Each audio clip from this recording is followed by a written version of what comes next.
Okay, thank you doctor గారు. ఒకసారి మరి బీఆర్ఎస్ నాయకులు విజయార క్షేత్రయ్య గారు కూడా ఆయనతో మాట్లాడదాం. ఎట్లా చూస్తారు మరి 14వ తేదీన మరి బీసీ గర్జన పేరుతో మీరు ఒక భారీ బహిరంగ సభ ప్లాన్ చేస్తున్నారు. మరొక వైపు కాంగ్రెస్ ఇక ఈ 2-3 రోజుల్లో ఎన్నికల నోటిఫికేషన్ కూడా ఇవ్వడానికి సిద్ధమవుతున్నట్టుంది. సో దీంట్లో బీసీల అంశంలో ఇటు కాంగ్రెస్ బీజేపీ 2 పార్టీలు కూడా ఎవరి వైఖరి వారు స్పష్టం చేశారు. సో మేము కులగణన చేశామని చెప్పి కాంగ్రెస్ చెప్తోంది. మరి బీజేపీ కేంద్రంలో ఉన్న పార్టీగా, అధికారంలో ఉన్న పార్టీగా మరి ఖచ్చితంగా 42% బీసీ రిజర్వేషన్ల విషయంలో క్లారిటీ ఇవ్వట్లేదేమని ఆరోపిస్తుంది. మీరేం చెప్తారు విజయారే గారు?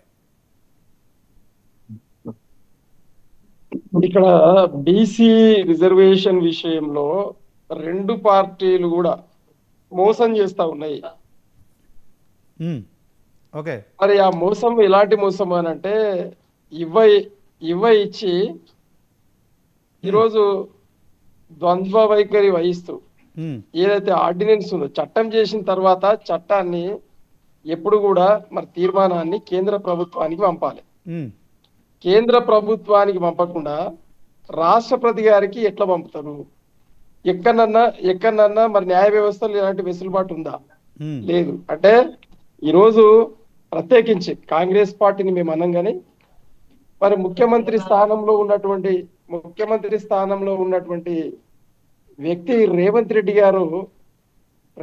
గారు ఏం చేస్తా ఉన్నారంటే, అక్కడ మోదీ గారు ఎట్లా చెప్తే అట్లా వింటా ఉన్నారు. ఆర్డినెన్స్ ఇష్యూ ఎందుకు వచ్చింది, ఎట్లొచ్చింది అంటే దాన్ని ఎట్లనన్నా తాత్సారం చేయాలి. ఈరోజు రాష్ట్రపతి గారికి పంపేది లేకుండే కేంద్ర ప్రభుత్వానికి పంపాలి. మరి రాష్ట్రపతి గారికి ఏ ఉద్దేశంతో పంపిండ్రనంటే దాన్ని తాత్సారం చేయడానికి అనుకుందాం. రాష్ట్రపతి గారికి పంపిండ్రు. రాష్ట్రపతి గారు మరి రిజెక్ట్ చేసుడా లేదంటే సిగ్నేచర్ పెట్టుడా?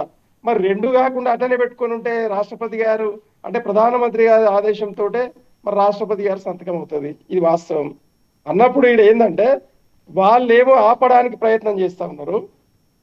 అంటే ఇక్కడ పంచాయతీ ఏంటంటే క్రెడిట్ గోస్ టు ఒకవేళ అదేంటంటే విజయారే గారు చెప్పండి. ఒకవేళ ఈరోజు ఒకవేళ ఇది పాస్ అయిపోతే 42% ఇవ్వకపోతేనేమో మాకు లోకల్ బాడీ ఎన్నికలలో ఓట్లు పడే పరిస్థితి లేదు కాంగ్రెస్ పంచాయత్. ఇది ఒకవేళ నిజంగానే అమలు అయిపోతే రాష్ట్రపతి గారి సంతకము, కేంద్ర ప్రభుత్వం అనుమతి వస్తే మరి నిజంగా కూడా కాంగ్రెస్ పార్టీకి ఓట్లు పడతాయి అనే పరిస్థితి.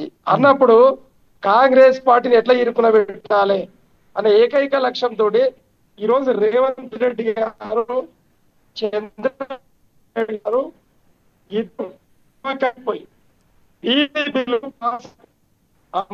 విజయారే గారు మీరు అలాగే ఉండండి, మీ వాయిస్ డిస్టర్బెన్స్. విజయారే గారు మీరు అలాగే లైన్ లో ఉండండి, మీ వాయిస్ డిస్టర్బెన్స్ గా ఉంది. ఒక నిమిషం.